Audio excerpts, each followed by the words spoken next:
Appreciative inquiry is an approach to change or to innovation, which focuses on the starting point of strengths or what's working rather than weaknesses or what's not working. So it's different to many approaches that start from a place of deficits and problems. We're starting from strengths and what's already working.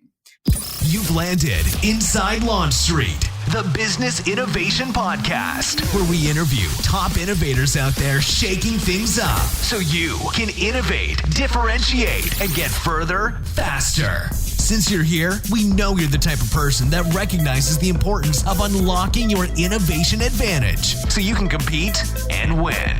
And now, your host, the person that has worked with leading companies like Disney, Procter & Gamble, Aero Electronics, the U.S. Army Research Labs, and Red Robin on upping their innovation advantage, Tamara Gontor. Hello, everyone. Tamara here. Welcome to another episode of Inside Launch Street, your hub for innovation. I am excited to be with you today. I'm excited to connect with the thousands upon thousands of you that listen across the globe. I'm excited to welcome those of you who are newer to our podcast or just the Launch Street world in general. Welcome. I'm so glad you're all here and that you are investing the time, the energy, and the space, the mental space in yourself. Because our goal with all of this, with innovation, is actually to give you back time and energy and space. Because if you innovate, those brick walls, those obstacles, those solutions, those challenges, actually get solved. And change becomes something that you leverage. And all of that leads to better outcomes. All right. So here's the deal. So as we all know, the world that we're in is all about instability. And I realized something the other day. So stability, right? In times of massive stability, that breeds efficiency and complacency. Instability breeds resilience and innovation. Now, we all know we're in times of massive instability, and that's not going to change just because the clock changes December 31st to January 1 to 2021. We know that. And I don't need to list out all the reasons why we're unstable. You know all those. But it's part of the reason why I want to bring forward today's tool is because the tool that I want, the innovation tool and perspective that I want to bring to you today really helps during unstable times.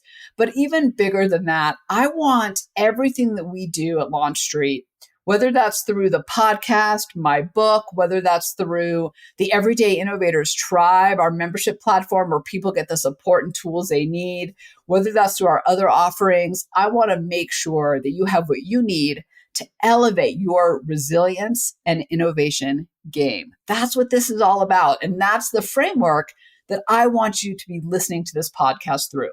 Now, before I get into this tool that I'm super excited to share with you, because it works all the time, and especially in moments where your team feels stressed out and burned out. So I think this is going to give you a way to re-engage your team and actually dial up engagement, motivation, and innovation. But before I do that, I got a few announcements for you. As I said last week, we decided to put our sought-after 3-part video series. It was a one-time innovation course. We decided, hey, why are we keeping this behind the black curtain when we could actually give this to the public? So we did. We turned our 3-part video series, because we recorded them. We were like, why are we holding on to this on our drive and not giving anyone access? So we put them into a 3-part mini course, especially for you. We're so excited about that.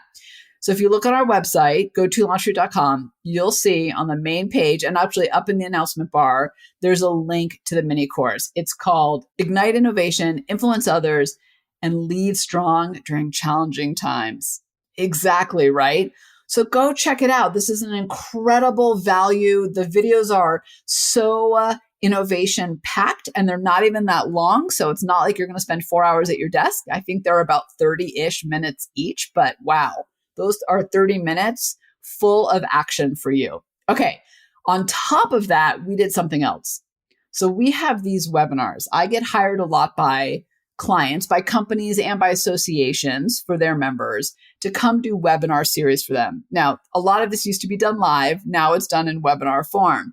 But over time, over this 2020, we've curated about 6 really sought after webinars that are super valuable for leaders and for innovators. And by the way, when I say innovators, I really mean all of us, because we can all innovate. If you're here, you know that. So here's what we decided to do.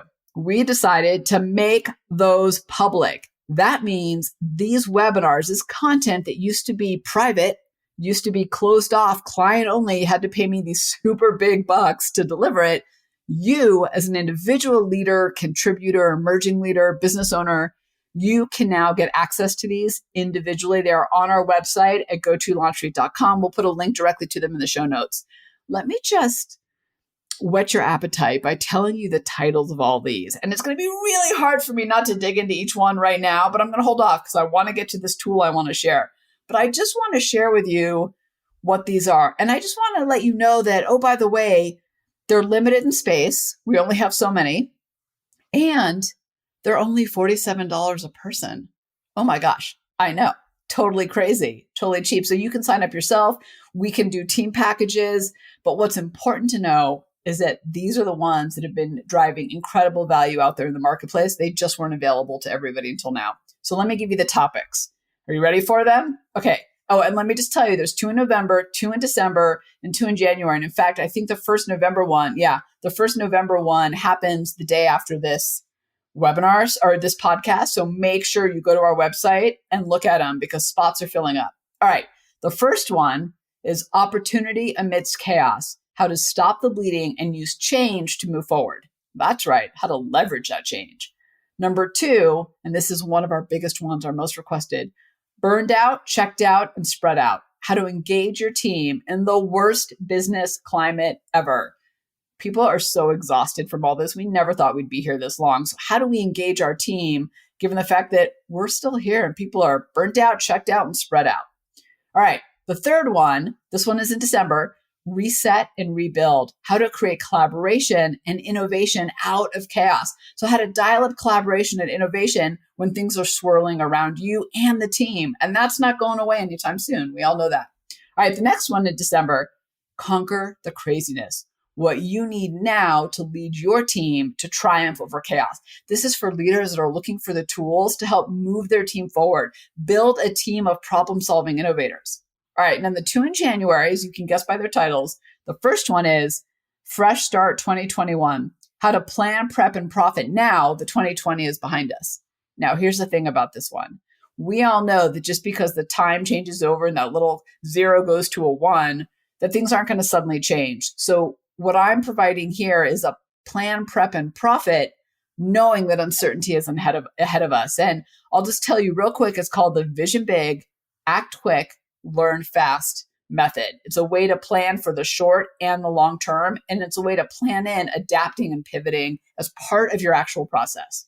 All right. And the last one here is, well, it may not be the last, but the last one in January is New Year, New Game: How to Kick Off 2021 to Set Your Team Up for Success.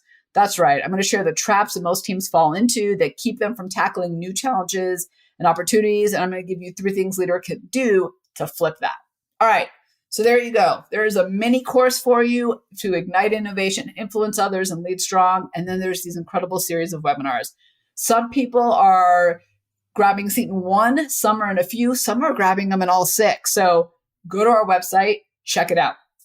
Okay. So let me get to today's tool because I am super excited about this. And let me tell you, it's called Appreciative Inquiry. And some of you may have heard it before and you're going, oh yeah, that might sound familiar. Let me tell you a little bit why I chose to do this one today. And in fact, in my 10-minute burst of innovation, the lives that I do on Facebook and our private group, again, we'll put the link in the show notes to that too, because I highly encourage you to go there and join the conversation. I actually had a different topic laid out, but because I've been getting so many emails and just listening even to the chatter on Facebook and in our groups of people just saying, the team is down. I'm down. We're having a hard time seeing the opportunity and the innovation because we're tired, we're burnt out, and like there's so many new challenges to go after that it's exhausting, and there's so many problems to solve, it's exhausting. And then add all the distractions and disruptions the team is facing with. We're having a hard time collaborating, innovating. Actually, frankly, the team's having a hard time engaging. We're so burned out and our bandwidth is at its max. So as a leader, and by the way, I think you know this, but just make sure we're all on the same page. As a leader, I'm not talking about title. I'm talking about being proactive and being an influencer. So whether you are a vice president, director level, actual leader of a team, or you're that emerging leader that's looking to have a stronger voice, you can absolutely use this tool. So this is why I picked Appreciative Inquiry, which in short is about starting from a place of positivity and strength to innovate, not from a place of weakness and negativity. Because again, I'm hearing all over the place, how people are really burned out and stressed out, and they're really having a hard time seeing the positive, even more so now than in the beginning of all this, when we thought that this roller coaster, this 2020 was going to be short term, right? We're in for the long haul. And we know that now. And just even having that knowledge and all truth is overwhelming and exhausting for a lot of people. And right now, as a leader, you've got to step up your game and spend more time investing in the skills to lead in this new world than ever before, because this is the reality of yourself and your team. I know you feel it too. It's not just your team and you're immune to it. We're all feeling it. So this tool of appreciative inquiry allows us to get ourselves and our teams into a positive mindset, into a mindset of what's working. That elevates our mood, it elevates our engagement, it elevates our motivation, and hence our ability to innovate. And we'll see things from a positive lens. So this is why I wanted to. And the reason it works is, as I often say, where you start is where you end up. I kind of equate it to a trailhead. If you've ever gone hiking, you know that, unless you go off the path completely, the trail you start takes you to the vista point it's supposed to go to. The questions you ask take you to certain solutions. The approach that you start with takes you down a certain path. And oftentimes in innovation, we start from the negative. What's the problem? What's the challenge? What's missing? What's the gap? And that's fine. But what we miss when we do that is starting from a place of strength, starting from a place of positivity. And when we do that, we engage our minds in a different way, we engage our teams in a different way, and we get to different solutions based on strengths, which, by the way, are more likely to be implemented because they're based on things that you and your team know are already working or are something that you're actually good at. Imagine that for a moment. All right, so I want to demystify it a little bit, because I think if you go online and look up what is appreciative inquiry, in fact, I did this today out of curiosity, and I have to tell you, I was a little frustrated by how academic and fluffy and too complex the answers came back. So you are welcome to look it up, but I want to demystify this and make it something that's super simple for you to do. So I'm going to share the process with you, and I'm going to share an example to walk you through it so that you could turn off your podcast, walk into a meeting, go to your desk, and do this immediately. So in a nutshell, appreciative inquiry is an approach to change or to innovation, which focuses on the starting point of strengths or what's working rather than weaknesses or what's not working. So it's different to many approaches that start from a place of deficits and problems. We're starting from strengths and what's already working. And that's why I think it works so well, particularly in stressful times, because it allows people to start from a place of positive versus just layer on more negativity. So like I said, if you go online, they'll have these like big charts and graphs with 5-6 phases.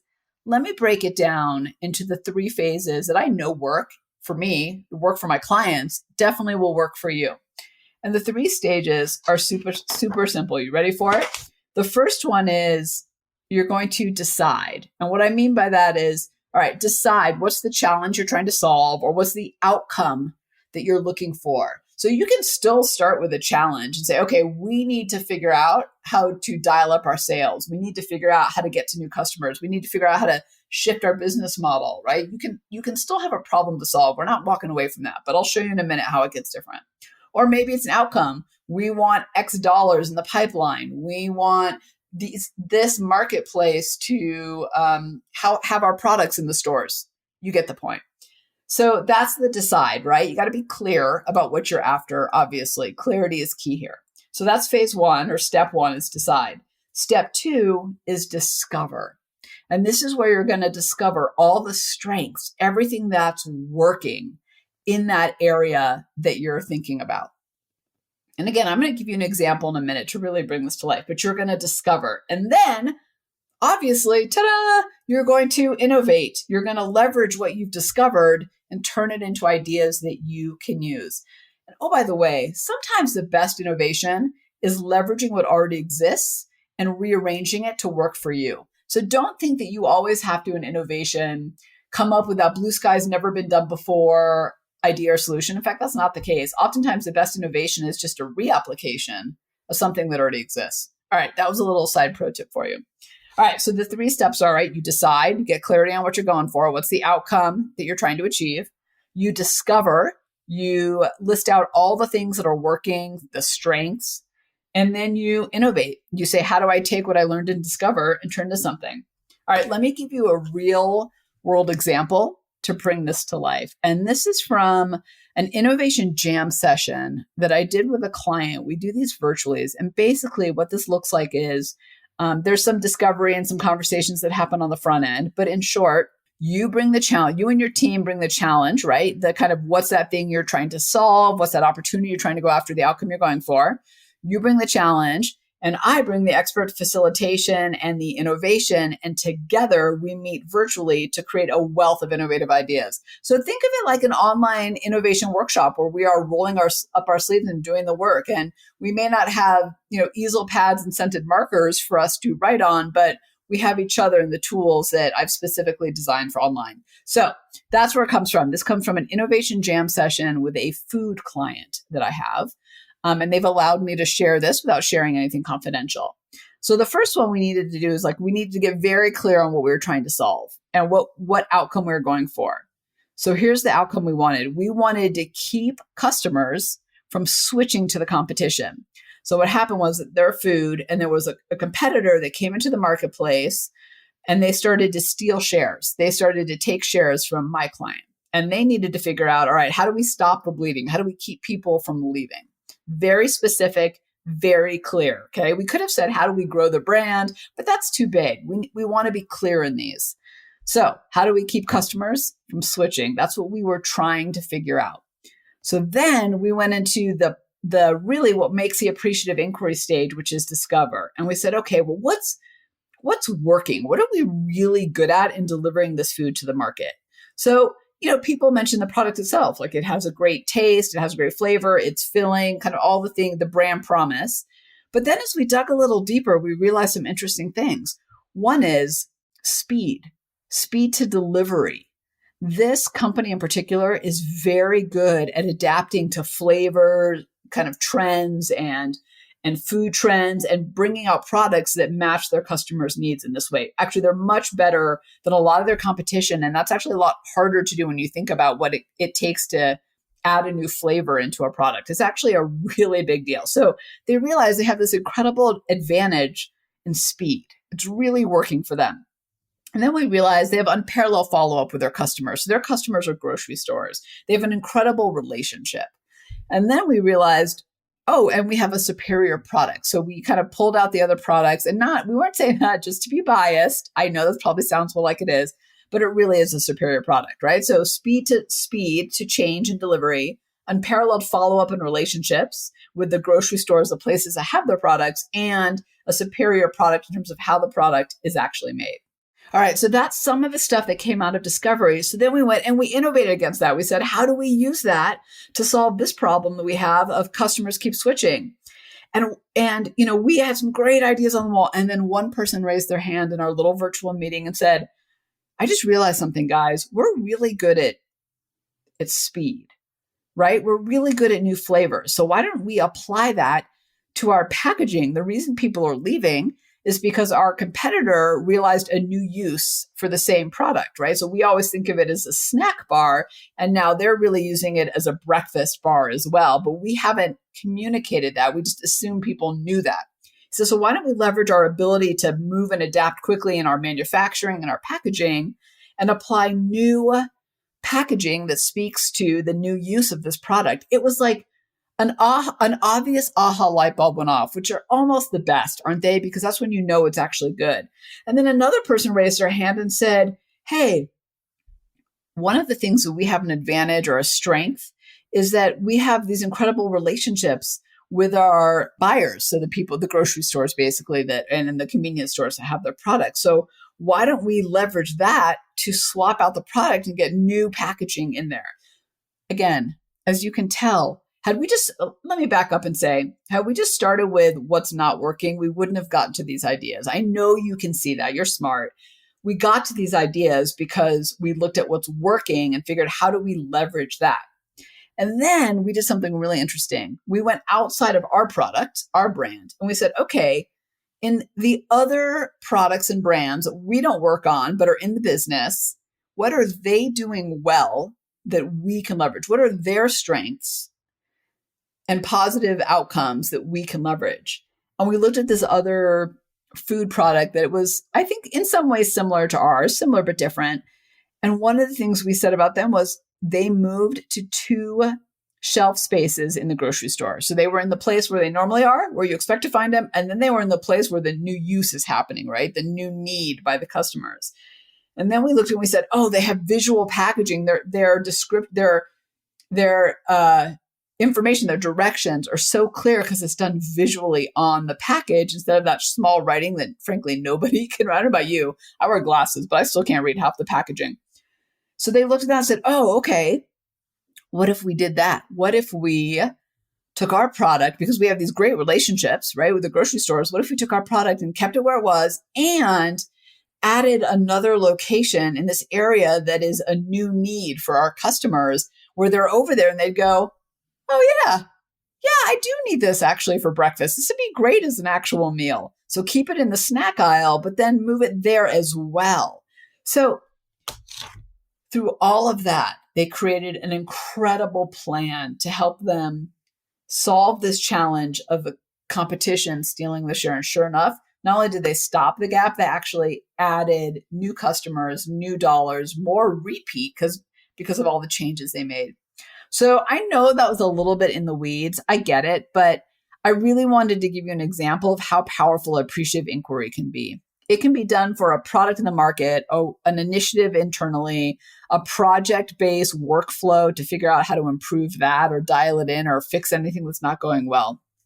The point I really want to make here, and that I feel very strongly about, and I hope you do too, is that, again, this is particularly helpful when people are stressed out and burned out, and kind of going down the path of negativity is just going to take them further down the rabbit hole. Appreciative inquiry allows us to start from a place of positivity and strengths. And that engages, motivates, and allows for more and different innovation. I would recommend this exercise all the time. It's always great. But right now, I would absolutely put appreciative inquiry and this very simple 3 steps of decide, discover, and innovate. I would put this at the top of my list of things to do all the time. And by the way, here's a side tip. And I'm sure you probably figured that out already. If you're in a meeting and it's not a formal brainstorm or a formal exercise, it's not a formal innovation jam session, that's okay. If you see people kind of spinning in circles, going down a path, kind of focused on the negative, just pop your head up and go, hey, I've got a random question. Just go with me for a minute here. What's actually working in this? What's actually going well in what we're doing? And then let them talk about that and then see where that innovation, that conversation takes you. This is such a simple yet powerful exercise. It engages, it motivates, and it drives new paths to innovation. All right, go check out our website and the workshop, the mini course. Check out the webinars. If your team has a problem, a challenge they'd like to solve, and they're looking for a facilitated innovation jam session where everybody can really engage and you can drive innovation and get to those wealth of solutions, holler at us. Let us know. That is what part of what we do for a living here is lead these innovation jam sessions. And in fact, they're really exciting because you, even virtually, you can see the light bulbs going off and you've got this entire curated list of incredible solutions to drive innovation immediately in your business. All right. With that, Tamara, out. Thanks for hanging with us on Inside Launch Street. If you know someone that is truly ready to unlock their innovation advantage, have them join you on Launch Street. Discover your innovation advantage, build a team of high-performing innovators, and ignite ideas and solutions that create massive impact. GOTO, launchstreet.com. Remember, innovators, if you don't take the leap, somebody else will.